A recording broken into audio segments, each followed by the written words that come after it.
ইফরাত, এই ছেলেটির মুখ সারা দেশের সব ছেলেদের মুখেতে টুকটু। কে তুমি ভাই?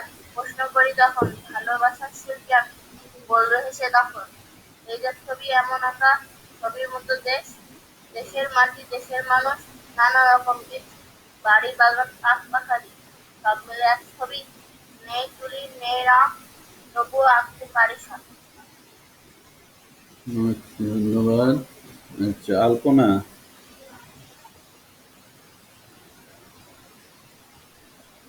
আমি বলবো? হ্যাঁ, আলপনা আগে পড়ো। নয়ন হাবিবে কে আছো? আমি নাম কি?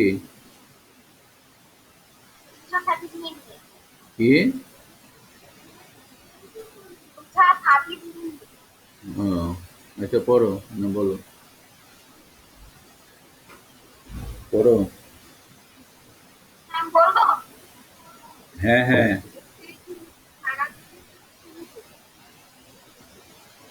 শুরু কর। হ্যাঁ, শুরু করো।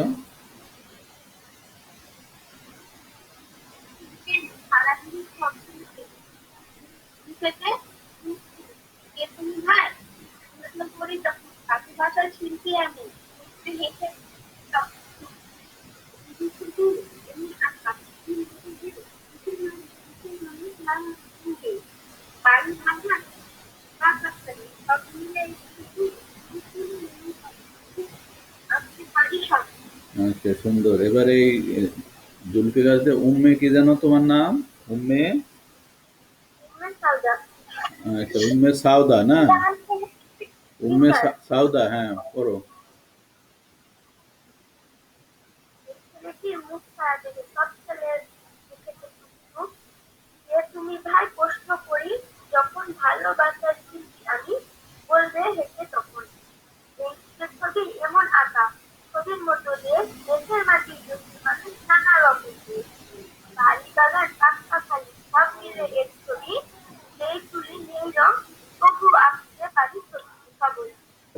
আচ্ছা, ছবি। আচ্ছা, ওকে। সোহানা।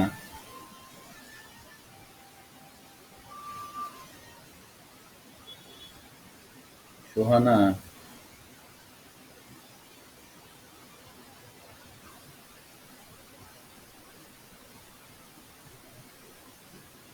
আলপনা।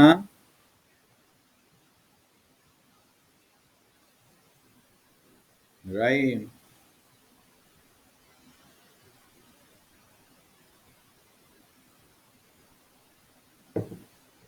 রাইম।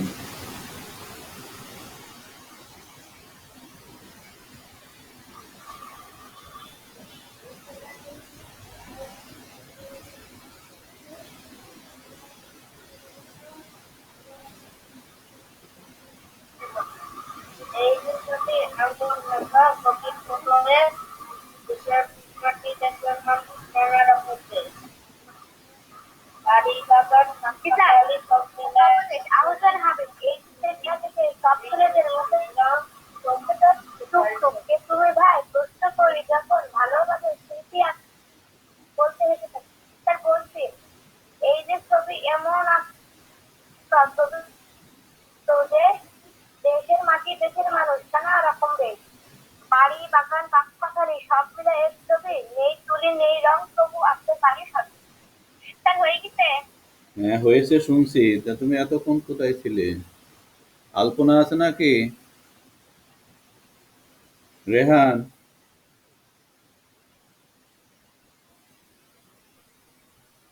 রেহান,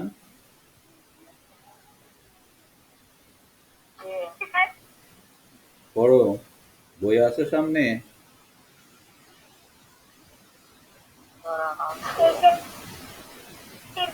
সারা দেশের সব ছেলেদের মুখে দেখো। আচ্ছা, কি আলপনা পড়ছো? আলপনা পড়ো। আলপনা। আলপনা। আলপনা কোথায়? পড়ো। এই ছেলেটির মুখ সারা দেশের সব এই ছেলেটির মুখ সারা দেশের সব। হ্যাঁ বলছি তো। হ্যাঁ পড়ো।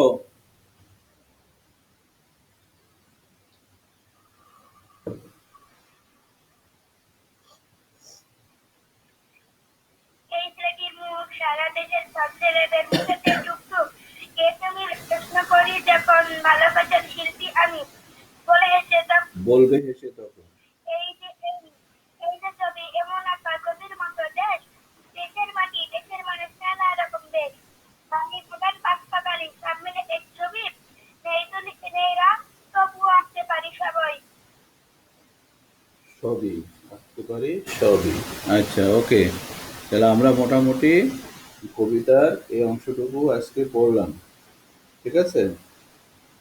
ওকে। জি স্যার। এখন আমি পরবর্তী কাজে যাই। আচ্ছা, এখন আমরা এই যে এখানে দেখলাম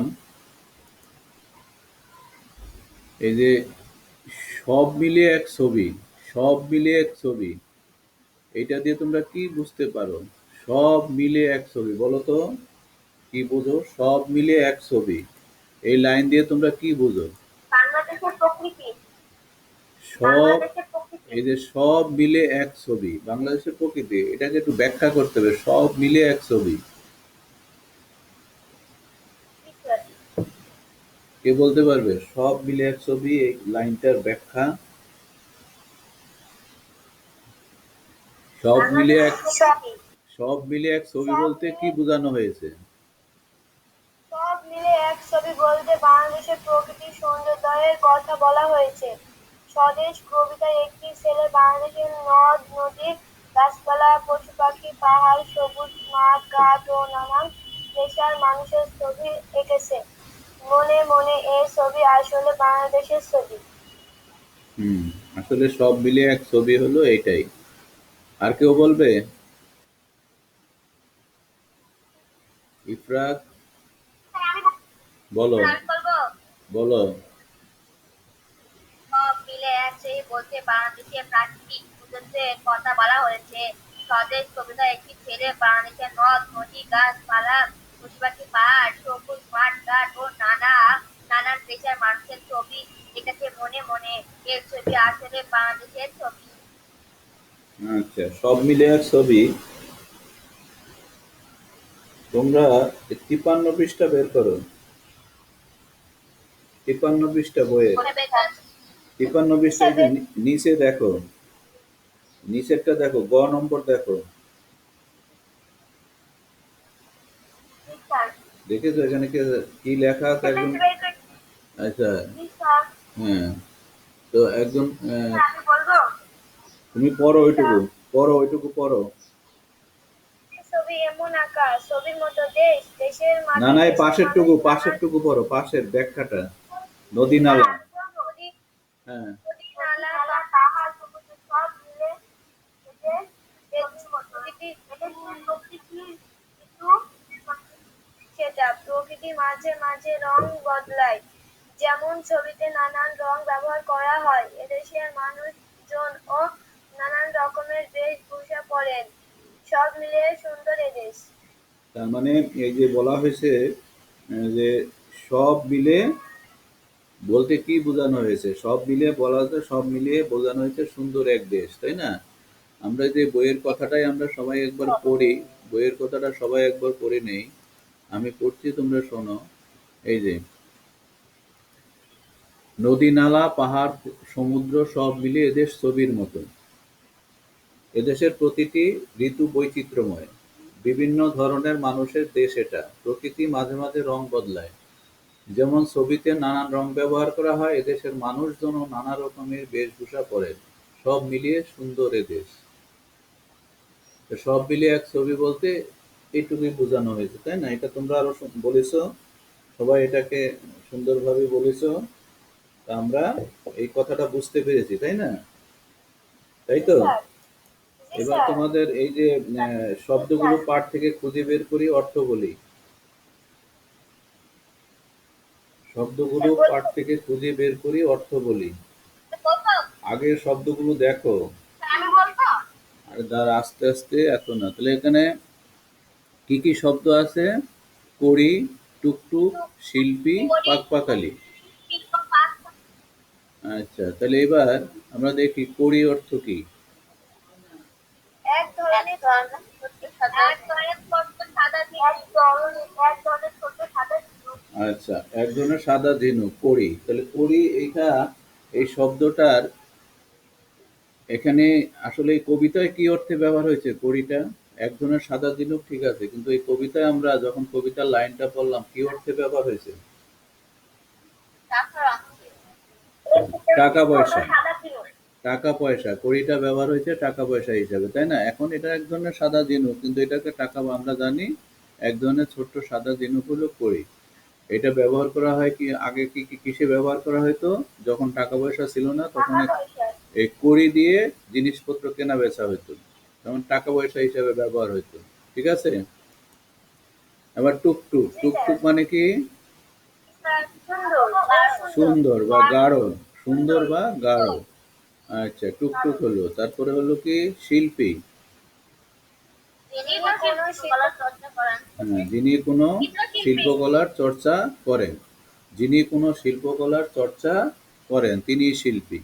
বিভিন্ন রকম শিল্পী আছে, সঙ্গীত শিল্পী, চিত্রশিল্পী, বিভিন্ন ধরনের শিল্পী আছে, তাই না? তারপরে আছে কি? পাখ পাখালি।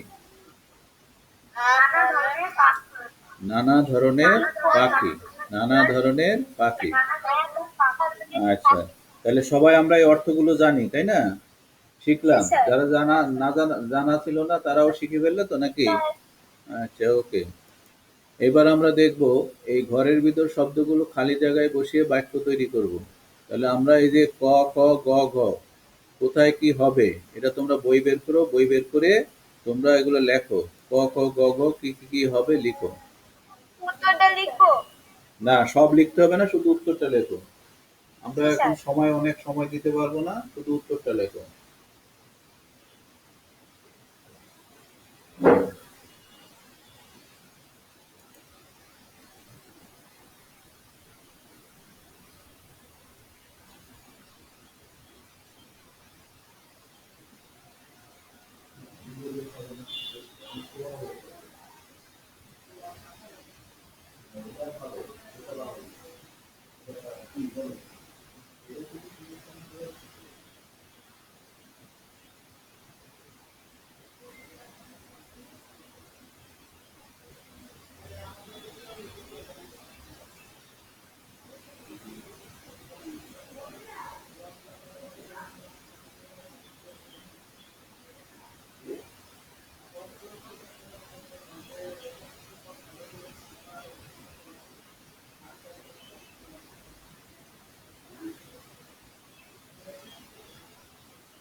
হয়ে গেছে।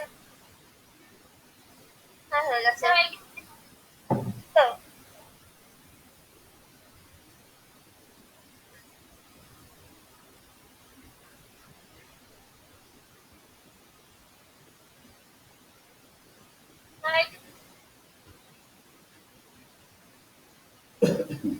হ্যাঁ, হয়ে গেছে।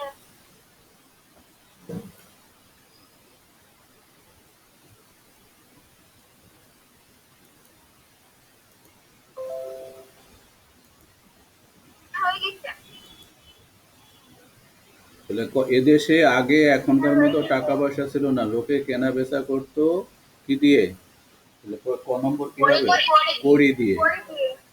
আচ্ছা, খ, মেলা থেকে বোনের জন্য ড্যাশ একটা জামা কিনে আনবো। টুকটুকে একটা জামা কিনে আনবো। জয়নুল আবেদিন ছিলেন একজন বড় মাপের চিত্র শিল্পী। বাংলাদেশের গাছে গাছে শোনা যায় ড্যাশ কলকাকলি। পাখ পাখালির কলকাকলি, পাখ পাখালির কলকাকলি। ওকে, এবার 6 নম্বর বের করো। সঠিক ঠিক উত্তরটিতে টিক চিহ্ন দেই। 6 নম্বর। স্যার বের করেছি। হ্যাঁ, কোনটা উত্তর হবে সেটা সেটা শুধু লিখে টিক চিহ্ন দাও।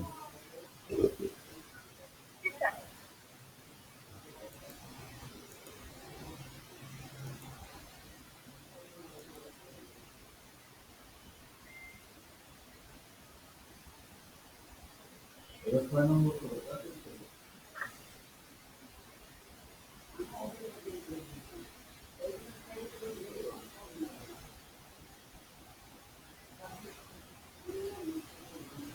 স্যার বলবো?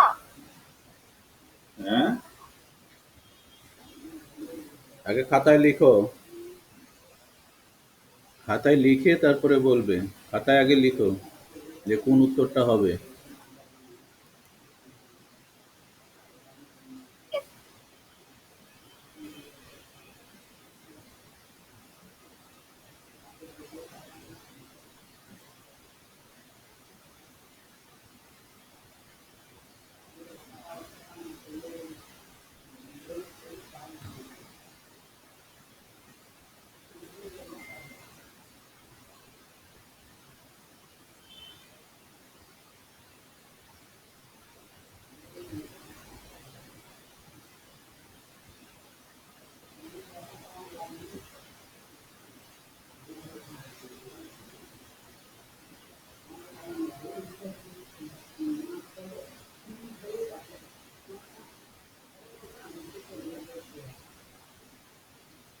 হয়ে গেছে।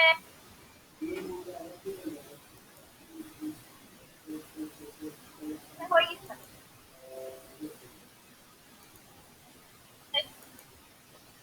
নদীর তীরে সারি সারি কি রাখা ছিল? জেলেদের জাল, গাছের গুড়ি, খড়ের গাদা, নৌকা। নৌকা। আচ্ছা, ছেলেটি সারাদিন কিভাবে কাটে? খেলাধুলা করে, মাঠের মানুষ আর হাটের মানুষ দেখে, পড়াশোনা করে, বন্ধুদের সঙ্গে গল্পগুজব করে। দেখে। স্বদেশ কবিতায় ছেলেটি কিভাবে তার ছবি আঁকে? রং তুলি দিয়ে, পেন্সিল দিয়ে, নিজের মনের মধ্যে, মা বাবার সহযোগিতা নিয়ে।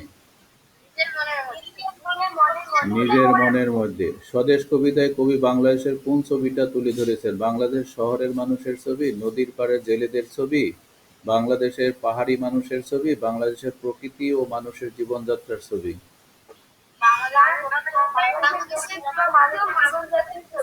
হুম। এই ছেলেটির মুখ সারা দেশের সব ছেলেদের মুখেতে টুকটুক। কথাটি কি অর্থে বোঝানো হয়েছে? ছেলেটির মুখের রং, ছেলেটির মুখের গড়ন, ছেলেটির মুখের প্রতিচ্ছবি, ছেলেটির মুখের কথা। ছেলেটির মুখের প্রতিচ্ছবি। ছেলেটির মুখের প্রতিচ্ছবি। আচ্ছা, তাহলে এটা আমরা পারলাম, তাই না? আচ্ছা, ওকে, এবার দেখো শূন্যস্থান পূরণ করি। শূন্যস্থান পূরণ করি। আচ্ছা, এই যে এটা তোমাদের বইয়ে যাও। না, বই বের করবে না, বই বন্ধ করো, শূন্যস্থান পূরণ করি।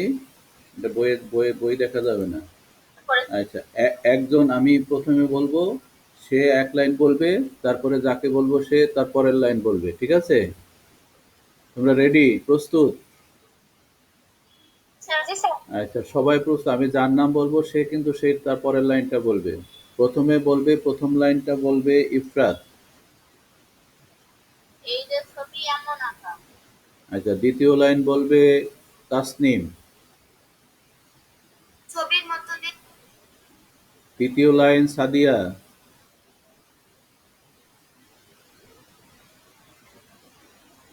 আমি বলবো। আমি যাকে বলবো সে বলবে। সাদিয়া। দেশের মানুষ। হ্যাঁ, দেশের মাটি দেশের মানুষ। দেশের মাটি দেশের মানুষ, তারপরে লাইন তো আছেই। এবার চতুর্থ লাইন উম্মে সাউদা, বাড়ি বাগান। বাড়ি বাগান পাকশালী। আচ্ছা, তারপরের লাইন বলবে আলপনা।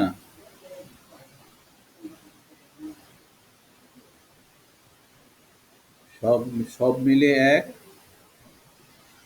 আলপনা সোহানা। জেবা।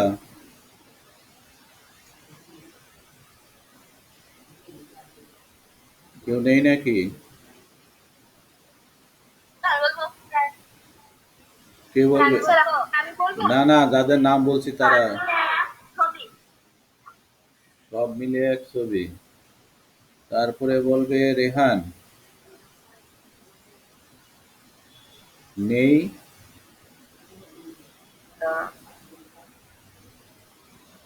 কি হবে?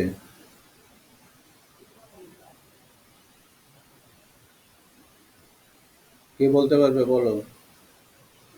আমি বলবো। বলো, একজন বলো। নেই তুলি নেই রং তবুও আঁকতে পারে সবই। আচ্ছা, তাহলে নেই রং নেই তুলি তবুও আঁকতে পারে সবই। আচ্ছা, তাহলে সবাই মোটামুটি দেখো, আমি বলি এবারে, এই যে ছবি এমন আঁকা, ঠিক ছিল? আচ্ছা, তারপরে ছবির মতো দেশ, ঠিক আছে? সবাই বলেছো, এভাবেই বলেছো, তাই না? ছবির মতো দেশ, তারপরে দেশের মাটি, দেশের মানুষ, নানা রকম বেশ, বাড়ি বাগান পাকপাখালি, সব মিলিয়ে এক ছবি, নেই রং নেই তুলি নেই রং তবু আঁকতে পারি সবই।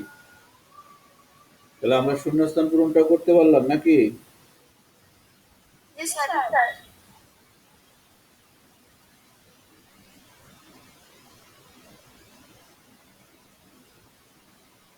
ওকে, তারপরে দেখেন, এখন এই যে আমরা আজকে এই কবিতার কতটুকু শেষ করলাম, কবিতাটা মোটামুটি মোটামুটি আমরা পরবর্তী কয় লাইন ছিল বলো তো? কয় লাইন?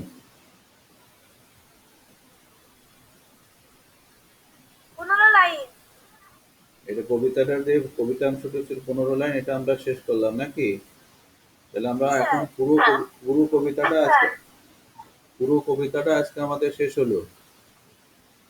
এবং এখান থেকে আমরা আর কি কাজ করলাম? আর কি কাজ করলাম? 2 নম্বরের এই শব্দের অর্থগুলো জানলাম, তারপর 3 নম্বরের খালি জায়গায় দিয়ে বাক্য তৈরি করলাম। আচ্ছা, তারপরে কি করলাম? 4 নম্বরের যে ঘ নম্বর প্রশ্ন, গতকাল 3টা হয়েছে, আজকে ঘ নম্বর প্রশ্নটা নিয়ে আলোচনা করলাম। তারপরে আমরা আলোচনা করলাম 6 নম্বর নিয়ে, 6 নম্বরের কাজ করলাম। 7 নম্বর শূন্যস্থান পূরণ করে এটাও করলাম। আমরা এই কাজগুলো আজকে শেষ করলাম, ঠিক আছে? আমরা এগুলা কি ভালোভাবে শিখতে পেরেছি না? আচ্ছা, এখন আমাদের এই আগামীকাল বাড়ির কাজ হলো কবিতার অনুসারে 4 নম্বর প্রশ্নের উত্তর খাতায় লিখবে। 4 নম্বর প্রশ্নের উত্তর, 4 নম্বর প্রশ্নের উত্তর খাতায় লিখবে। এই যে ক ক গ গ যা আছে সবগুলো 4 নম্বর প্রশ্নের উত্তর খাতায় লিখবে, ঠিক আছে? তাহলে আমরা মোটামুটি গণিতের কাজ শেষ, সরি, বাংলা যা পড়া ছিল সেটা আমরা শেষ করলাম। এখন আমরা যাব ইংরেজি বিষয়ে। ইংরেজি নিয়ে আলোচনা, গতকাল ইংরেজি কি পড়েছিলাম সেটা তোমরা আবার একবার বইটা বের করো, বের করে পুরো মাই হোম ডিস্ট্রিক্টটা পড়ো একটু। হোম ডিস্ট্রিক্ট কত পৃষ্ঠা আছে আমাকে বলতে হবে, তুমি বের করতে পারবে না? পারবে বের করতে? মাই হোম ডিস্ট্রিক্ট 38, 39, 2টা পৃষ্ঠায় পড়তে হবে তোমাদের, একটু মনোযোগ দিয়ে পড়ো। পড়ার পরে এটার উপরে কাজ আছে আজকে।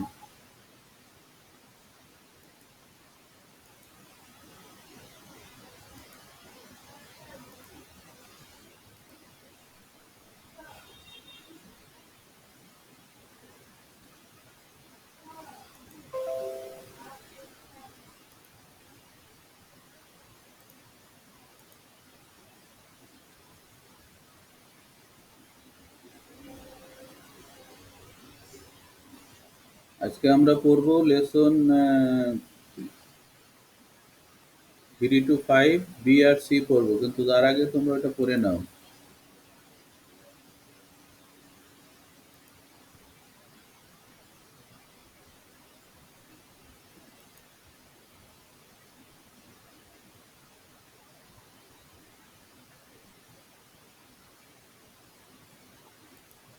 আচ্ছা, আমরা গতকালে এগুলো আলোচনা করেছিলাম, আজকেও তোমাদের বলছি। আচ্ছা, এই প্রশ্নগুলোর উত্তর তোমরা বলতে পারো না কি দেখো। What is the name of the largest Eid prayer grounds? গতকালও বলেছিলাম Sholakia Eid ground. What important places are in the town? এটা তো তোমরা জানো কি কি আছে। Sholakia Eid ground, government Gurudayal college, আর কি আছে? দি শাহ মোহাম্মদ মস্ক, তারপর আর কি আছে? দি ফোর্ট অফ ঈশা খান, আর কি আছে? দি শিবা টেম্পল অফ চন্দ্রবতী, তাই না? আচ্ছা, এটা তোমরা গতকাল করেছো। What can we see near the Puleshwari river?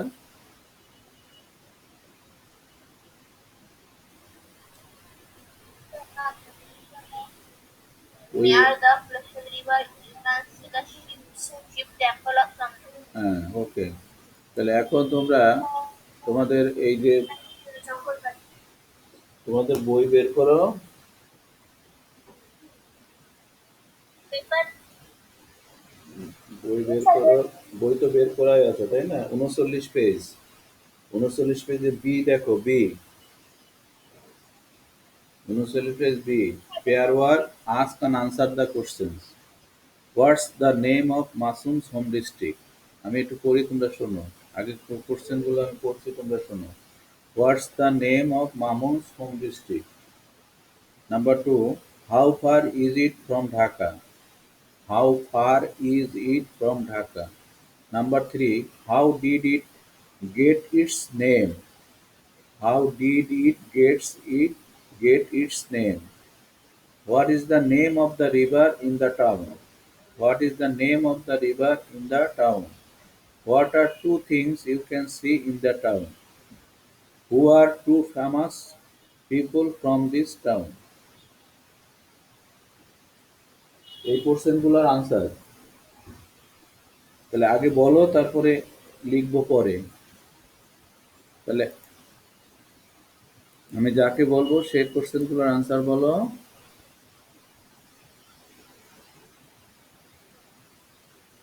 Number 1, Sadia. The name of Mamun's home district is Kisharganj. Number 2, Ifrat. It is about 145 kilometers from Dhaka. Number 3, Zeba.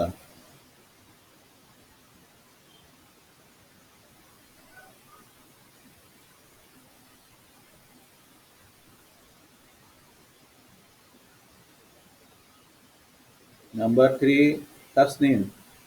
100 number 3,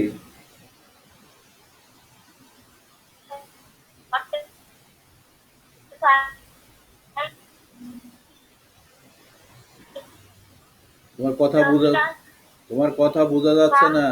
Dhaka. এটা তো বলিনি আমি, নাম্বার 3 বলেছি। এই যে তাসনিম বলো number 3। Jojo Kishore Pramanik or Nando Kishore Pramanik. কি হলো? উত্তর হলো এভাবে।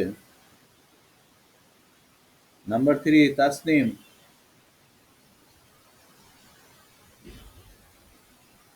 It gave its name the name of an old landlord known as Jojo Kishore Pramanik or Nando Kishore Pramanik. আচ্ছা, ইট গেট বললে নাকি? ইট গেট বললে কি ঠিক হবে? বলো তো কি হবে? ইট গেট হবে না কি হবে? God. হ্যাঁ, গট হবে, পাস্ট টেন্সে হবে, যেহেতু ডিড দিয়ে আনসার চাইছে। It got, it got its name. কেন হলো গট? কেন হলো? ইফরাত বলো, গট কেন হলো? এই যে এখানে গেটের জায়গায় গট হলো, জিওটি গট, এটা কেন হলো?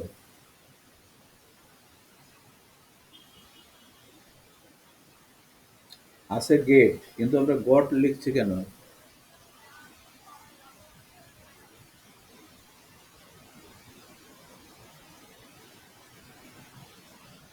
বলতে পারছো সাদিয়া?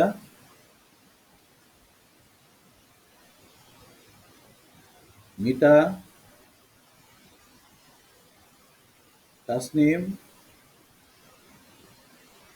রেহান, উম্মে সাউদা, রাহিম,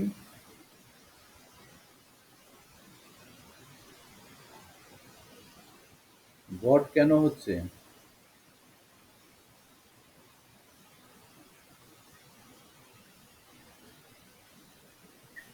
স্যার, কারণ গেট হলো বর্তমান কালে। এইগুলো সব অতীতে হয়েছে, সেই জন্য গেটের জায়গায় গট হয়েছে। এইগুলা সব অতীত হয়েছে, এটাও উত্তর সঠিক না। এটা উত্তর সঠিক হলো না। আচ্ছা, তোমরা কেউই বলতে পারছো না। দেখো, একটু খেয়াল করে দেখো।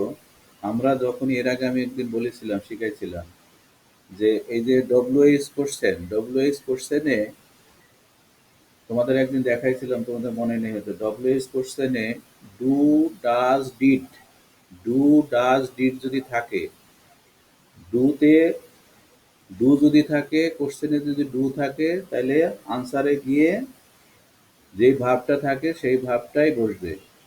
কিন্তু যদি ডাজ থাকে, তাইলে ওই ভার্বটার সাথে এস বা এস যোগ করতে হবে। আর যদি ডিড থাকে, ডিড, দেখো এই কোশ্চেনটা আছে ডিআইডি, ডিড আছে, how did it gate name, how did, did থাকলে ভার্বটার পাস্ট ফর্ম হবে। পাস্ট ফর্ম, তাহলে গেটের পাস্ট ফর্ম হলো গট। আবারও বলি, এই যে ডু, ডাজ, ডিড, এই তিনটা ভার্ব, ডু, ডাজ, এগুলো সাহায্যকারী হিসেবে ব্যবহার হয়। Do, does, did, do, does, did, do থাকলে যেই ভাবটা সাবজেক্টের পরে যেই ভাবটা থাকবে সেই ভাবটাই বসবে। আর ডাজ হইলে যে ভাবটা থাকবে সেই ভার্বের সাথে এস বা ইএস যোগ করতে হবে। আর ডিড হলে সেই যে ভাবটা থাকবে সেই ভাবটার পাস্ট ফর্ম হবে। এবার বুঝতে পেরেছো? সবাই বুঝতে পেরেছো না আর বলতে হবে? কথা বলা, স্যার। বুঝতে পেরেছো? কিন্তু স্যার, আচ্ছা, আমি আবারও বলি। আচ্ছা, বলো তো আমার সাথে, তোমরা ইয়ে করো, ডু হবে কখন? ডু থাকলে কি হবে?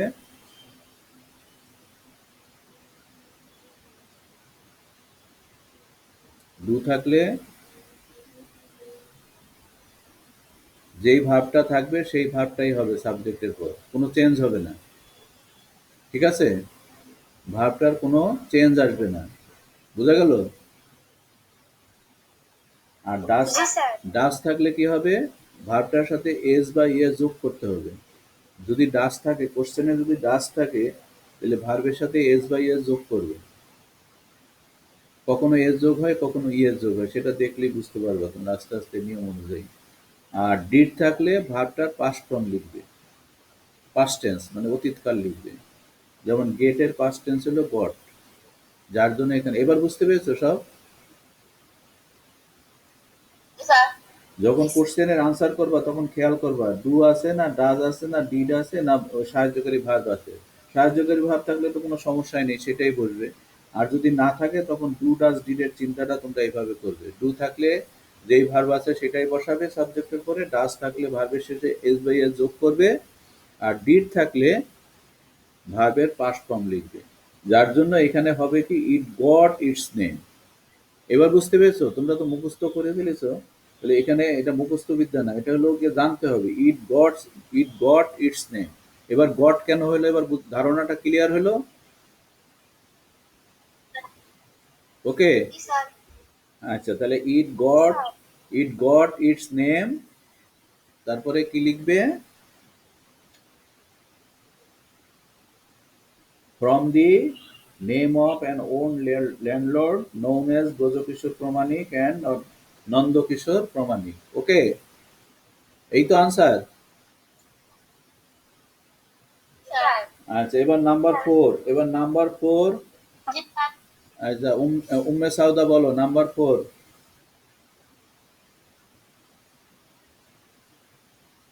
The name of the river is the found in the এই ফাউন্ড, আবার Northern. ফাউন্ড আনতে গেলে কেন তোমরা? এখানে হলো what is the name of the river in the town, এই শহরের নদীর নামটা কি? এইখান থেকে উত্তর বলো, ফাউন্ড টাউন্ড আমার আনার দরকার নেই তো। আর কি বলতে পারবে এটা ঠিক করে? Sorry. বলো। The name of the river is the Norsunda. হ্যাঁ, তারপরে in the town, the name of the river is Norsunda, the name of the river is the Norsunda. ঠিক আছে? আচ্ছা, আবার স্যার, বলো। কে বলতে চাচ্ছ, বলো। আমি বলবো। বলো। The name of the river in the town is Norsunda. হ্যাঁ, এই তো। শুধু আমি আমার বলবো ফাউন্ড টাউন আনার দরকার নেই, বলো। the name of the river is the Narsunda. তারপর ইন দি টাউনটাও বলবে, ঠিক আছে? আচ্ছা, ঠিক আছে, এটা তো এবার এটা সবার হইলো। এবার এই Yes, যে sir. এই যে উম্মে সাউদা যে ফাউন্ড টাউন বলতে গেলে ওগুলো বলার দরকার নেই, বলবে সরাসরি বলবে the name of the river in the town is the Norsunda, ঠিক আছে? আচ্ছা, Yes, sir. Number 5, what are two things you can see in the town. দুইটা নাম বললেই হবে, অত কিছু দরকার নাই। তাহলে প্রথমে লিখবে দুইটার নাম বলো। What are two things, what are two things. Solaka is brown and Pagla is brown. Hmm I can see Solaka is brown and the Pagla mocks in the town. Hmm I can see বা we can see Sholakia Eid ground Solaka is and, যে the কোনো দুইটা নাম বললেই হবে, and ঠিক আছে? the town. আচ্ছা, ওকে, ঠিক Yes, আছে। sir. Who are two famous famous people from this town, যে কোনো দুইটা নাম বললেই হবে। Who are two famous people from this town. The two famous great people of Soilabiti, আচ্ছা, আর এখানে দেখো, আরেকটা জিনিস মনে রাখবা, যখন হুয়ের উত্তর বলছে তখন হুয়ের উত্তরটা প্রথমে বসিয়ে দিলেই হয়ে যায়। তো আমরা এভাবে লিখতে পারি, Syed Nazrul Islam and Zainul Abedin are two famous people from this town. ওই আহ, এখানে ওই পরেরটা হুয়ের জায়গায় নাম দুইটা বসিয়ে দিব। যেমন আবার বলি, Syed Nazrul Islam and Zainul Abedin are two famous people from this town. দুইটা নাম বলে তারপরে ওই হুয়ের হু বাদ দিয়ে বাকিটুকু বসাইলে কোশ্চেনের আনসার হয়ে যায়। নাম্বার 5 একই রকম, হোয়াট আর টু থিংস। তাহলে আমরা ওই প্রথমে দুইটা জিনিসের নাম বলতে পারি। তাহলে Sholakia Eid ground and the Pagla mosque are two things we can see in the town. Okay, yes, sir. তাহলে আমরা এই কোশ্চেনগুলোর আনসার সবাই বলতে পারলাম। Yes, sir. আচ্ছা, ওকে। এবার দেখো, Yes, sir. না, এবার কি বলতে দেখো, তাহলে আমাদের এটা কাজ করা হলো, আমরা কোশ্চেনগুলোর আনসার সব বলতে পারছি। এবার আমরা পরবর্তী কাজ দেখি। আচ্ছা, এবার দেখো, make a list of the important places in Kishoreganj. তোমাদের ইয়েতে দেখো, make a list of important places in Kishoreganj. Which place do you like is the most interesting. এটা পরবর্তী আসছে, আগে তোমরা ইম্পর্টেন্ট প্লেসেস এর ইয়ে তালিকাটা করো। তাহলে তোমরা খাতায় লিখো ইম্পর্টেন্ট প্লেসের তালিকা, লিস্ট তৈরি করো। আমার কথা বুঝতে পেরেছো? Sir. কি কি করতে বললাম বলো তো? গুরুত্বপূর্ণ কিশোরগঞ্জের গুরুত্বপূর্ণ জায়গাগুলোর কি লিখবে? তালিকা করবে। কিশোরগঞ্জের গুরুত্বপূর্ণ জিনিস যেগুলো জায়গা বা যে জিনিস যেটাই বলি না কেন, তালিকা করো একটা, নিচে নিচে লিখবে। ওকে, Yes, sir. আচ্ছা, খাতায় লেখা শুরু করো। Yes, sir. খাতায় লিখতে শুরু করো, যেই যেই জিনিসগুলো আছে কিশোরগঞ্জে সেগুলো লিখো।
হয়ে গেছে লিস্ট করা।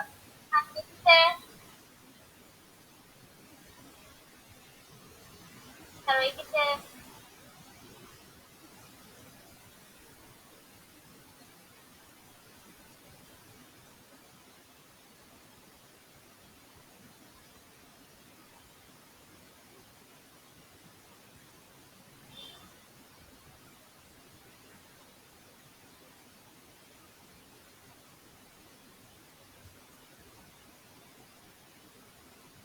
স্যার হয়ে গেছে।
কি হয়ে গেছে নাকি?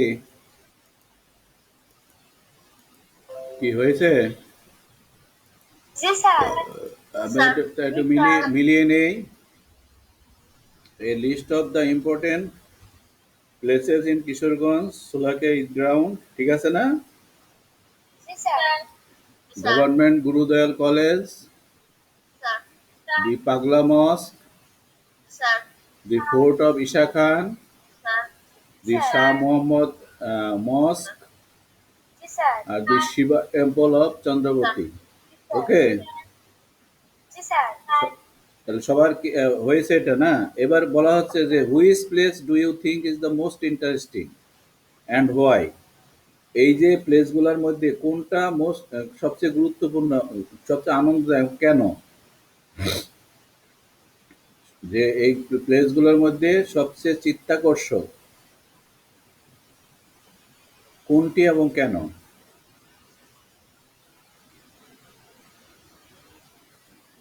I think the fort of Isha Khan is the most interesting place. Why?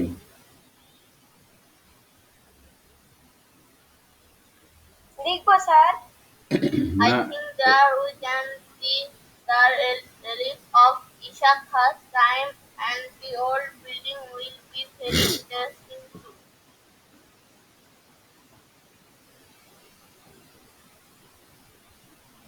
আচ্ছা, এটাকে অত দেখো, আমি আমি একটু তৈরি করে দিই, তোমরা একটু খেয়াল করো।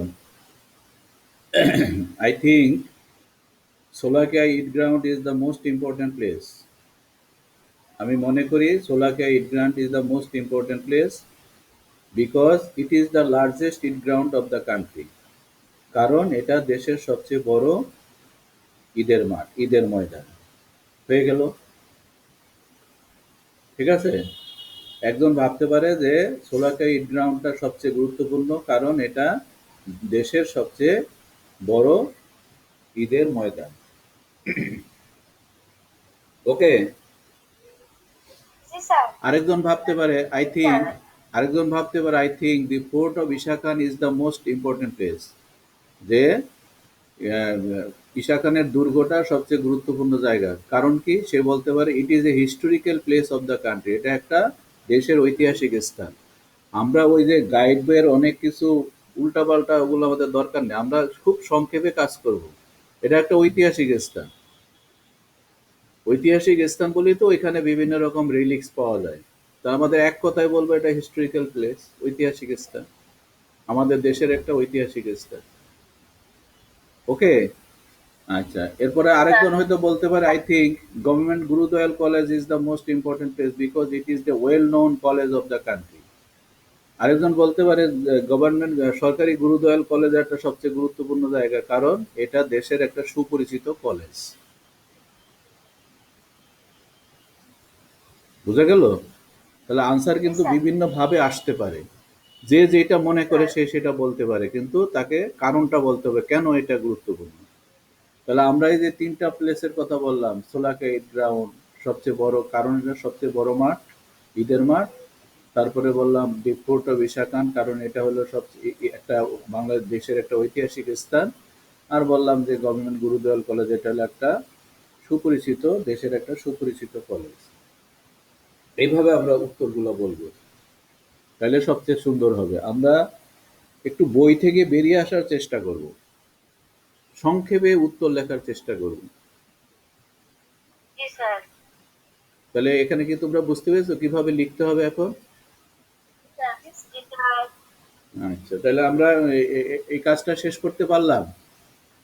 জি স্যার। জি তাহলে তোমরা স্যার। মনে করলে একটা স্ক্রিনশট নিয়ে রাখো, পরবর্তী কাজে লাগবে।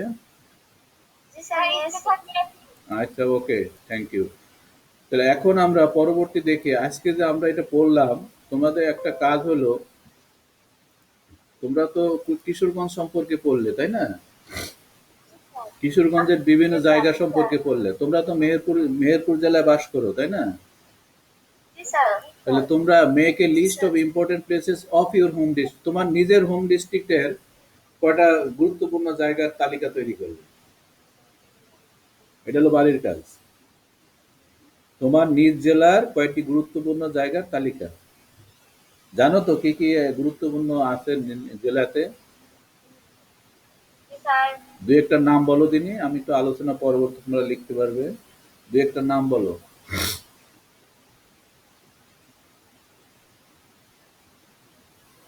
দেখি আছে কিনা। গাংনী। না, গাংনী তো আর গুরুত্বপূর্ণ প্লেস হলো না, একটা গুরুত্বপূর্ণ ইয়ে বলতে হবে। যেমন আমজবি নীলকুঠি। নদীনগর। হ্যাঁ, আনবার। মুজিবনগর মুজিবনগর। স্মৃতিসৌধ। ঠিক আছে? এইভাবে আরো কিছু আছে, একটু খুঁজে দেখবা যে তোমরা নিজেরা আর পারো কিনা। ঠিক আছে? জি স্যার। কথা বুঝাইতে পারলাম? তাহলে এটা হলো জি আমাদের স্যার। আজকে বাড়ির বাড়ির কাজ। এটা তোমরা তৈরি করবে। এটা যে কিশোরগঞ্জের যেমন তালিকাটা তৈরি করেছিলে, এভাবেই তোমার নিজ জেলার একটা তালিকা তৈরি করবে।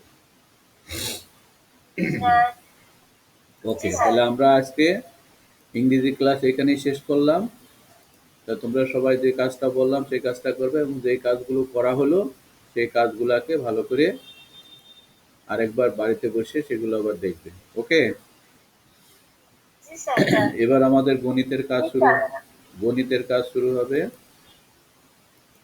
গণিত বইটা সামনে নাও, যখন খুলতে বলবো তখন খুলবে।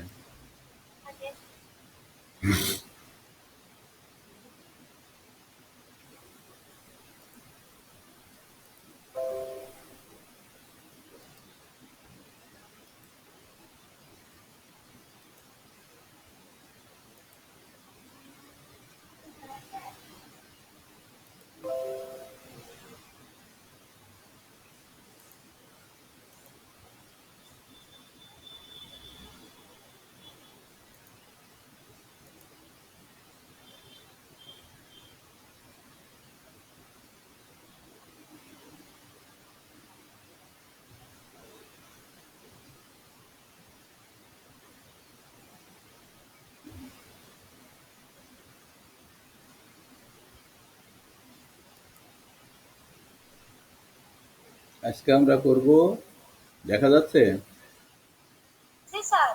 ভগ্নাংশকে। জি আমরা স্যার। গুণ শেষ করেছি, এবার আমরা ভগ্নাংশকে পূর্ণ সংখ্যা দ্বারা ভাগ কিভাবে করা যায়, ভগ্নাংশকে পূর্ণ সংখ্যা দ্বারা ভাগ কিভাবে করব সেটা আমরা আজকে আলোচনা করব, সেটা নিয়ে।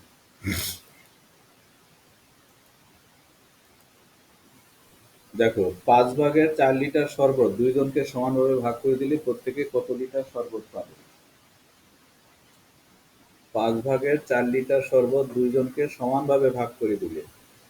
5/4 লিটার শরবত আছে, দুইজনকে সমানভাবে ভাগ করে দিব, প্রত্যেকে কত লিটার শরবত পাবে, এটা নিয়ে আমাদের চিন্তা করতে হবে, এই সমস্যাটা নিয়ে।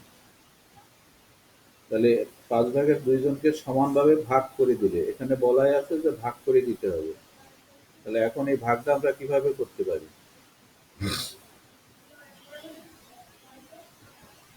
5/4 লিটার শরবত আমরা সমানভাবে ভাগ করে দেব, কিভাবে ভাগ করে দিতে পারি?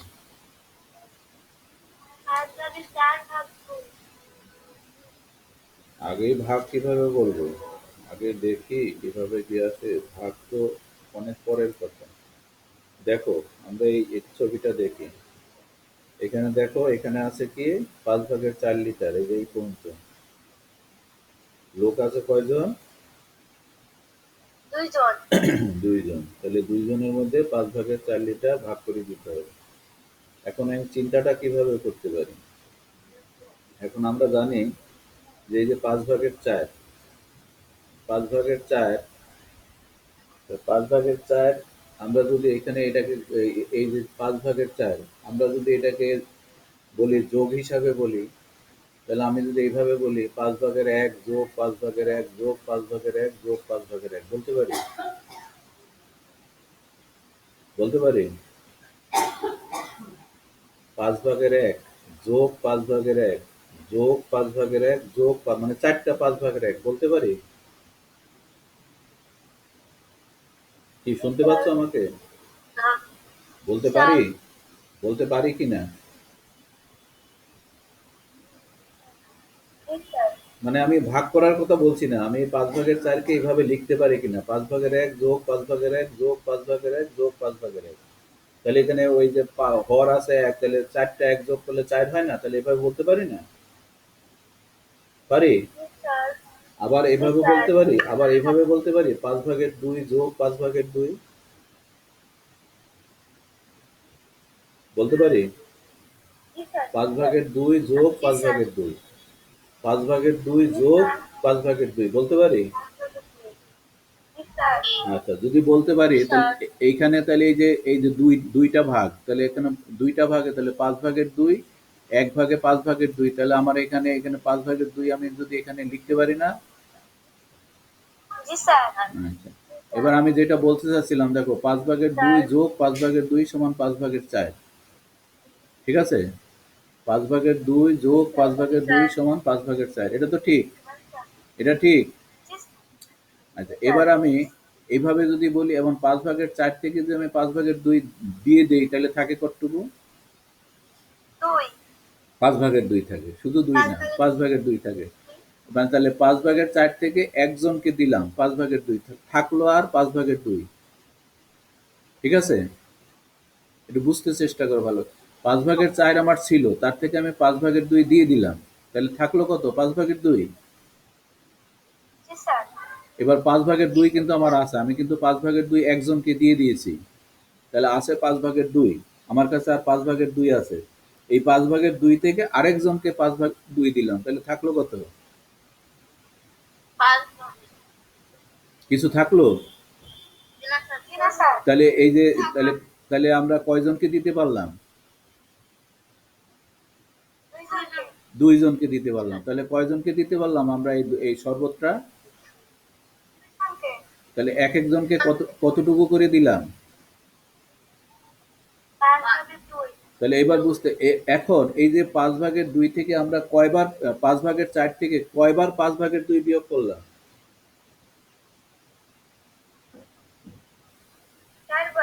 না, ভুল বলছো, আবার একটু হিসাব করে বলো, 5/4 থেকে কয়বার 5/2 বিয়োগ করেছি? 2বার। 2বার বিয়োগ করেছি। 5/4 থেকে 5/2 2বার বিয়োগ করেছি না? দেখো, প্রথমে একবার বিয়োগ করলাম, তারপর আবার আরেকবার 5/4 থেকে 5/2 বিয়োগ করে 5/2 থাকলো।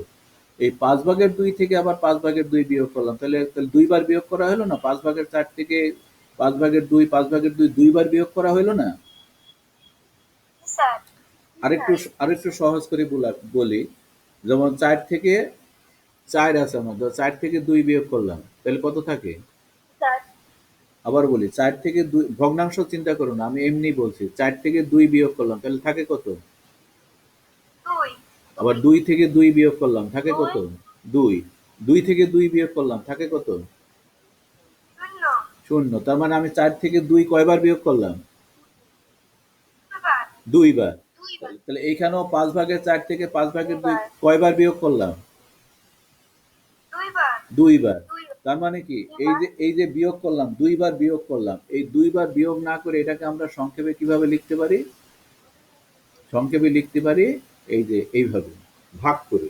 2 বার বিয়োগ করেছি মানে 2 দিয়ে ভাগ করলেই সেটা হয়ে যাবে। তার মানে আমরা যেমন গুণের বেলায় শিখেছি যে যতবার যোগ করা হবে সেই যোগের সংক্ষিপ্ত রূপ হলো গুণ। আর আমরা এই যে বিয়োগের সংক্ষিপ্ত রূপ হলো ভাগ। বিয়োগের সংক্ষিপ্ত রূপ কি?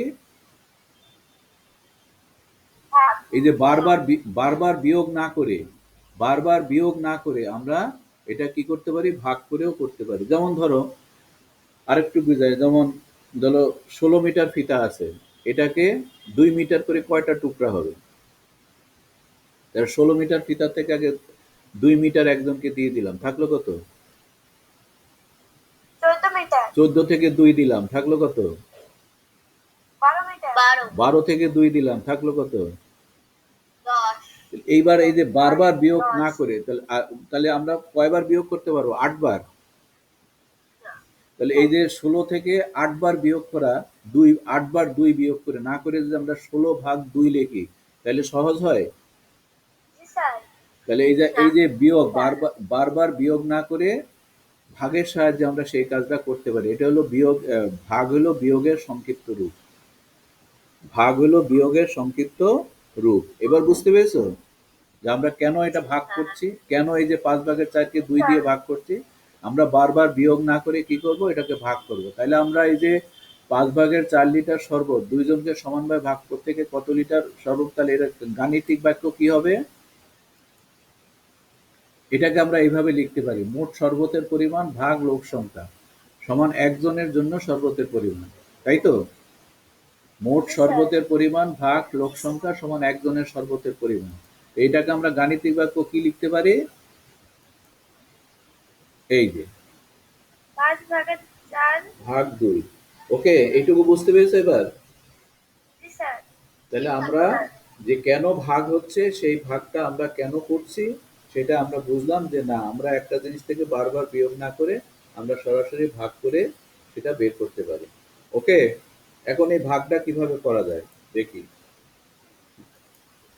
একটু খেয়াল করো। 5 ভাগের 4 হলো 5 ভাগের 1-এর 4 একক, এটা ঠিক? 4টা 5 ভাগের 1 হইলে 5 ভাগের 4 হয় না? জি স্যার তাহলে 5 ভাগের 1-এর 4 একক হলো 5 ভাগের 4 হলো 5 ভাগের 1-এর 4 একক। ওকে, তাহলে জি এখন স্যার 5 ভাগের 4 ভাগ 2, 5 ভাগের 4 ভাগ 2, তাহলে 5 ভাগের 1-এর 4 ভাগ 2 একক, 4 ভাগ 2। তাহলে 5 ভাগের 4 ভাগ 2 সমান 5 ভাগের 1-এর 4 ভাগ 2 একক। তার মানে 4 কে 2 দিয়ে ভাগ করলে কত হয়? 2 2। তাহলে এখানে কত হবে? তাহলে 5 ভাগের 4 ভাগ 2 হবে 5 ভাগের 4-এর 5 ভাগের 1-এর 2 একক হবে। তার মানে 5 ভাগের 1-এর 2 একক মানে 5 ভাগের 2। তাই তো? স্যার আবার না বুঝতে পারলে আবার বলি, দেখো, একটু খেয়াল করো, একটু ভালো করে গণিত না বুঝলে কিন্তু সেটা মুখস্থ গণিত হয় না। 5 ভাগের 4 হলো 5 ভাগের 1-এর 4 একক, এটা তো বুঝতে পেরেছো? জি স্যার এই যে 4টা 5 ভাগের 1, তার মানে 4 একক মানে 4টা 5 ভাগের 1। তাহলে এখন আবার বললাম এইটাকে আবার 2 দিয়ে ভাগ করলাম, তাহলে এখানেও তো 4 কে 2 দিয়ে ভাগ করতে হবে। জি স্যার তাহলে 4 কে 2 দিয়ে ভাগ করলে কত হয়? 4 কে 2 দিয়ে ভাগ করলে কত হয়? এখন 2 2 হয়। তাহলে 5 ভাগের 1-এর 2 একক, তাহলে 5 ভাগের 2 হবে না? 5 ভাগের 1-এর 4 একক যদি 5 ভাগের 4 হয়, তাহলে 5 ভাগের 1-এর 2 একক 5 ভাগের 2 হবে না? জি স্যার তাহলে এইটার রেজাল্ট কি? এই তাহলে 5 ভাগের 4 ভাগ 2 সমান কত হবে? 5 ভাগের 2 হবে না? জি এই স্যার। দেখো 5/4 = 2 তাহলে কত হবে? 5/2। এই যে 5/1 একক 5/2, 5/1 একক 5/, 5/1 একক কত হবে?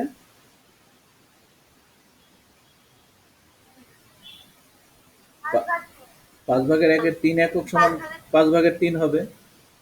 5/1 একক সমান কত হবে? এবার বুঝতে পেরেছো সব? তাহলে আমরা কিন্তু এটা ভাগ করি না, আমরা এখানে রেজাল্ট নিয়ে আসলাম এইভাবে, এখান থেকে রেজাল্টটা আমরা পেয়ে গেলাম। তাহলে 5/4 ভাগ 2 = 5/2। ঠিক আছে? জি স্যার। তাহলে আমরা এখন লিখতে পারি হিসাব, কিভাবে হিসাবটা করলাম সেটা আমরা দেখি। কিভাবে হিসাবটা করেছি এই হিসাবটা আমাদের মনে রাখতে হবে। 5/4 ভাগ 2 সমান 4/2 আর হর ঠিক আছে সমান 5/2। হিসাবটা কিভাবে আসলো দেখো, মানে হরকে লবকে ওই এই যে পূর্ণ সংখ্যা দিয়ে ভাগ করলাম, লবকে পূর্ণ সংখ্যা দিয়ে ভাগ করলাম আর হর ঠিকই থাকলো। ঠিক আছে? জি স্যার। তাহলে তার মানে আমরা হিসাব করব এইভাবে। তাহলে আমরা দেখলাম যে এটা ঠিক আছে, আমরা হিসাব করে দেখছি যে আমরা যদি 4 কে 2 দিয়ে ভাগ করি এই 5/2 আসে। তাহলে আমাদের হিসাবটা করতে হবে এইভাবে। কিভাবে করতে হবে? যে মানে হরকে লবকে পূর্ণ সংখ্যা দিয়ে ভাগ করতে হবে, উপরে বসাইতে হবে আর হর নিচে থাকবে। এটা আমরা এই হিসাবটা এভাবে করতে পারি, তাই তো? জি স্যার। আচ্ছা, জি স্যার। বোঝা গেল? এই পর্যন্ত বুঝতে পেরেছো? জি স্যার। আচ্ছা, এখন এই ব্যাপারটা একটু ঘুরিয়ে দেখি, আমি ঘুরিয়ে দিলাম। এবার যদি 3 জনের মধ্যে সমানভাবে ভাগ করি তাহলে কি করতে হবে? এতক্ষণ তো 2 জনের মধ্যে সব ঠিক করতে পেরেছি, তাহলে 3 জনের মধ্যে হলে কি করব? দেখি আমরা। 5/4 ভাগ 3 হবে, হবে তো? জি স্যার। তাহলে 3 হলো, জি। কিন্তু এখানে একটু সমস্যা দেখি, আমরা কি সমস্যা দেখতে পাচ্ছি। এটি হলো 4/3, মানে আমরা যদি আগের মতো হিসাব করি তাহলে হচ্ছে 4/3 হচ্ছে কি? জি স্যার। কিন্তু 4 কে 3 দ্বারা ভাগ করা যায়? জি না স্যার। এবার তো আমাদের সমস্যা হয়ে গেল। আমরা তো এর আগে মনে করেছিলাম যে আমরা মনে করলাম যে হয়তো লবকে এই পূর্ণ সংখ্যা দিয়ে ভাগ করলেই বোধহয় আমরা পেরে যাব, কিন্তু এখানে তো আবার সমস্যা দাঁড়িয়ে গেল। কি সমস্যা দাঁড়িয়ে গেল? যে এখানে আছে 3, তাহলে 4 কে তো 3 দিয়ে ভাগ করা যায় না। এখন আমাদের কি সমস্যা? এখন আমরা বিশাল সমস্যায় পড়ে গেলাম, তাই না? যে মনে হলো যে আমরা আবার কোথায় গেলাম, যে এর আগে যা শিখলাম যে লবকে পূর্ণ সংখ্যা দিয়ে ভাগ করলেই হয়ে যাবে, কিন্তু এখানে আবার এসে দেখছি যে না, আসলে তো ভাগ করলে ভাগ তো করাও যায় না অনেক ক্ষেত্রে। সেখানে আমরা কি করব? এরও তো সমস্যা সমাধান আছে, তাই না? জি স্যার। আছে না? তাহলে আমরা দেখি এই সমস্যাটা কিভাবে সমাধান করা যায়। হ্যাঁ, এই মিনা বলছে না, আমরা 3 দ্বারা ভাগ করার জন্য লবকে পরিবর্তন করতে পারি। লবকে পরিবর্তন করতে পারি। এ বলছে যে আবার লবকে পরিবর্তন করে নিতে পারি। যে 5/4 এখানে বলছে গুণ 3 এই বলছে যে আমরা লবকে পরিবর্তন করে নিতে পারি। আচ্ছা দেখি যে লবকে পরিবর্তন করে কিভাবে করা যায়। এই যে দেখো, এবার একটু খেয়াল করে দেখো, এখানে বলছে 5/4 ভাগ 3, 4 গুণ 3 5 গুণ 3, 3 দিয়ে গুণ করলো, ভাগ 3। এখন সমান আবার বললো 4 গুণ 3 ভাগ 3 আর নিচে 5 গুণ 3 থাকলো। এখানে হলো, এবার হলো এই 3 কে 3 দিয়ে ভাগ করলে 1 হয়ে যায়, তাহলে সুতরাং 4 থাকলো এখানে, আর নিচে থাকলো 5 গুণ 3 সমান 15/4। দেখো, মিনা খুব সুন্দরভাবে এর সমাধান দিয়ে দিল যে এইভাবে করা যায়, যখন ভাগ করা যাবে না তখন এইভাবে করা যেতে পারে। তাহলে কিভাবে করলো? লব ও হরকে গুণ করে, লব ও হরকে গুণ করে, কয় দিয়ে গুণ করলো এখানে? 3 দিয়ে। কেন 3 দিয়ে গুণ করলো? সে অন্য কিছু দিয়ে গুণ করলে পারতো না? জি না স্যার। কেন?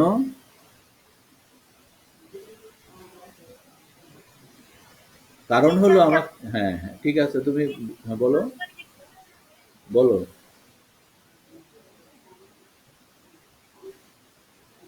মানে এখানে যেহেতু 3 আছে তাহলে 3 কে বাদ দিতে গেলে আমাকে এখানে 3 দিয়ে গুণ করা লাগবে, তাই না? এখানে যদি অন্য সংখ্যা থাকতো, যদি 7 থাকতো, 7 দিয়ে করতে হতো। 7 দিয়ে করতে হতো। এবার বুঝতে পেরেছো? জি স্যার। যে আসলে তাহলে আমরা এখানে কাজটা একটা আমরা যে হ্যাঁ, মিনা বলল যে যে যখন এরকম সমস্যার সম্মুখীন হচ্ছি, তখন এই সমস্যাটার সমাধান আমরা করতে পারি। কি করে করতে পারি? লব ও হরকে, লবকে পরিবর্তন করে, লবকে পরিবর্তন করতে পারি। লবকে পরিবর্তন করতে পারি কিভাবে? গুণ করে। গুণ করে পরিবর্তন করতে পারি। তাইলে আমরা এই ভাগটা করতে পারবো। তাহলে ৩ জনের মধ্যে সমানভাবে ভাগ করে দিলে কত পাবে? ১৫ ভাগের ৪ লিটার করে পাবে। ওকে? তাহলে জি স্যার। এখন এই যে কাজটা করা হলো, এই কাজটা কিভাবে করা হলো আমরা একটু দেখি। দেখো হিসাবটা কিভাবে হয়েছে। আমরা হিসাবটা কিভাবে করেছি, মানে এটা তো আমরা ব্যাখ্যা দিয়ে বুঝাইলাম, কিন্তু হিসাবটা আমরা সহজেই করতে পারি। এটা আমরা বুঝতে পেরেছি যে আসলে এটা কিভাবে আসলো, এই ১৫, এই নিচে এই ৩টা কিভাবে আসলো, তাই না? তাহলে এখন আমরা যখন হিসাব করতে যাব, তখন এই যে ৫ ভাগের ৪ ভাগ ৩, তার মানে লব ঠিক থাকছে, আর নিচে হচ্ছে এই পূর্ণ সংখ্যাটা গিয়ে পূর্ণ সংখ্যাটা নিচে গুণ হচ্ছে। এখান থেকে আমরা দেখতে পাচ্ছি আসলে পূর্ণ সংখ্যাটা গিয়ে নিচে গুণ হচ্ছে। তাহলে আমরা যখন এই হিসাবগুলা করব বা এই সমস্যাগুলো সমাধান করব, তখন আমাদের যে এই যে সমস্যাটা থাকবে, তখন আমরা লবকে উপরে লিখব। কোথায় লিখব লবকে? উপরে। আর নিচে কি লিখব? হর লিখব, এবং পূর্ণ সংখ্যা যেটা আছে সেটা হরের সাথে গুণ করব। লব উপরে লিখব, লব উপরে লিখব, এবং পূর্ণ সংখ্যাটা হরের সাথে গুণ করে নিচে লিখব। তাইলে আমরা যে কাজটা করতে যাচ্ছি সেই সমস্যার আমাদের সমাধান হয়ে যাবে। তারপরে গুণ করে ৪ একে ৪, ৫ ৩ ১৫। তাহলে আমরা এখন যখন আমরা ভাগ করতে পারবো না, তখন আমরা ভাগ করতে পারি আর না পারি, তাহলে আমরা সর্বশেষ সিদ্ধান্ত আমাদের কি হলো? আমরা ভাগ কিভাবে করব? ভগ্নাংশের ভাগগুলো কিভাবে করব? পূর্ণ সংখ্যা দিয়ে ভাগ। কেউ বলতে পারো? হরকে উপরে লিখবো, লবকে নিচে রেখে লব আর পূর্ণ সংখ্যাকে নিচে রেখে গুণ।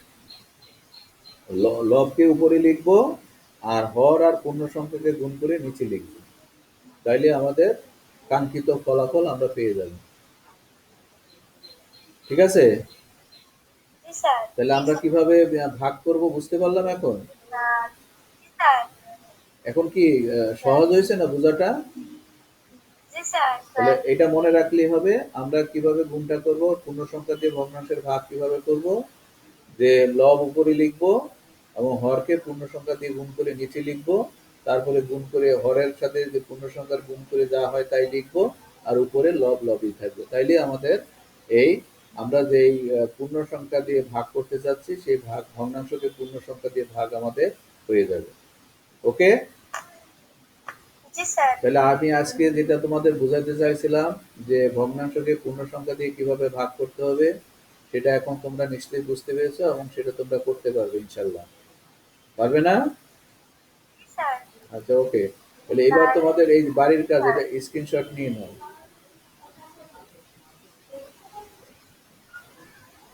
স্যার কালকে যে বাড়িতে আসবেন সেটা দেখবেন। আচ্ছা, দেখবো, এবার আগামীকাল দেখে দেবো সব। ঠিক আছে? তাহলে এখানে দেখো। আচ্ছা, এখানে দাঁড়া। হ্যাঁ, দাঁড়াও ১ মিনিট দাঁড়াও। স্ক্রিনশটটা আমাদের ফোনে হ্যাঁ, এইটা আমি রেখে নেবো।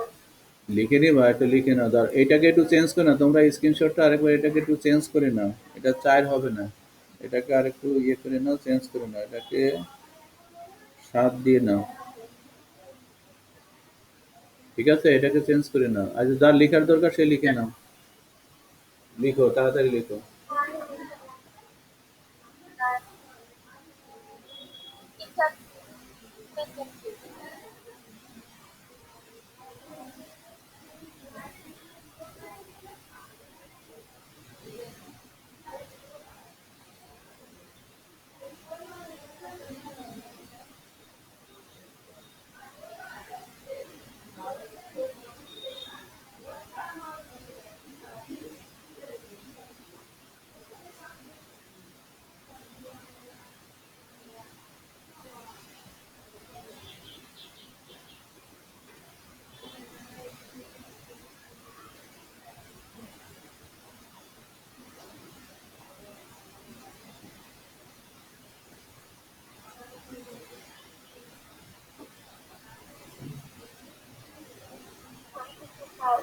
হয়ে গেছে? আচ্ছা, ওকে। তাহলে আমরা গণিতের কাজ শেষ করব।